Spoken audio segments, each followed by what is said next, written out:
আপোনালোকে জানেনে দৌলযাত্ৰাত মা লক্ষ্মীৰ কৃপাত এইকেইটা ৰাশিৰ জাতক জাতিকাৰ খুলিব সৌভাগ্যৰ দুৱাৰ, হাতলৈ আহিব প্ৰচুৰ ধন।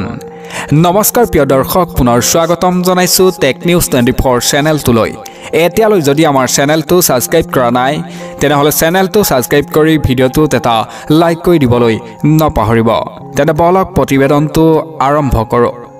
সমগ্ৰ দেশতে উদযাপন কৰা হ'ল ৰঙৰ উৎসৱ হোলী। এই ৰঙৰ উৎসৱৰ আনন্দৰ মাজতেই এইকেইটা ৰাশিয়ে এতিয়া লাভ কৰিব মা লক্ষ্মীৰ কৃপা। জ্যোতিষ হিতেন্দ্ৰ কুমাৰে জনাইছে যে কোনবোৰ ৰাশিয়ে মা লক্ষ্মীৰ আশীৰ্বাদ লাভ কৰিব। তেওঁ কয় যে এই সময়ছোৱাত কিছুমান ৰাশিৰ জীৱনৰ পৰা আৰ্থিক সমস্যা নাইকিয়া হ'ব, পাৰিবাৰিক সমস্যাবোৰ নাইকিয়া হৈ যাব, সকলো দুখ নোহোৱা হৈ যাব আৰু দেৱী লক্ষ্মীৰ কৃপাত ধন সম্পত্তি বৃদ্ধি পাব। জনাব ওলাইছোঁ বৃষ ৰাশি। দেৱী লক্ষ্মীৰ কৃপাত এই সময়ত বৃষ ৰাশি লোকৰ বাবে বিশেষ হ'বলৈ গৈ আছে। শুক্ল আৰু চন্দ্ৰৰ শুভ সংমিশ্ৰণে এই ব্যক্তিজনৰ আৰ্থিক সমস্যা সমাধান কৰিব, ধন সম্পত্তিৰ উন্নতি হ'ব। এই সময়ছোৱাত যিকোনো বিনিয়োগ আৰু ব্যৱসায়ৰ পৰা আপুনি লাভৱান হ'ব। হোলীৰ দিনা লক্ষ্মী দেৱীক পূজা কৰিলে আপোনাৰ জীৱনত সমৃদ্ধি আহিব। বৃষ ৰাশিৰ বাবে কিছুমান টিপছ আপোনালোকক দিব ওলাইছোঁ। হোলীৰ দিনা লক্ষ্মী দেৱীক পূজা কৰি তামোল ক্ষীৰ অৰ্পণ কৰক।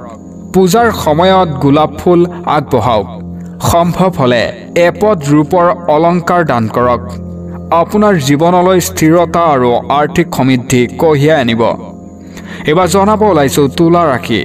তুলা ৰাশিৰ লোকে হোলীৰ দিনা লক্ষ্মী দেৱীৰ আশীৰ্বাদ লাভ কৰিব।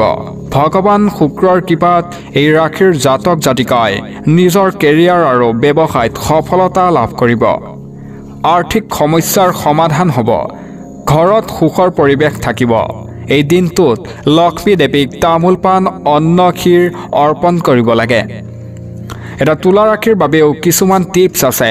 হোলীত তামোল অন্ন ক্ষীৰ দেৱী লক্ষ্মীক বিশেষ ধৰণে অৰ্পণ কৰিব লাগে, ফলত দেৱী লক্ষ্মীৰ কৃপা থাকিব। তুলা ৰাশিৰ লোকক হোলীত উপহাৰ দিয়ক। আপুনি খাদ্য, ধন আৰু সোণৰূপ দান কৰিব পাৰে।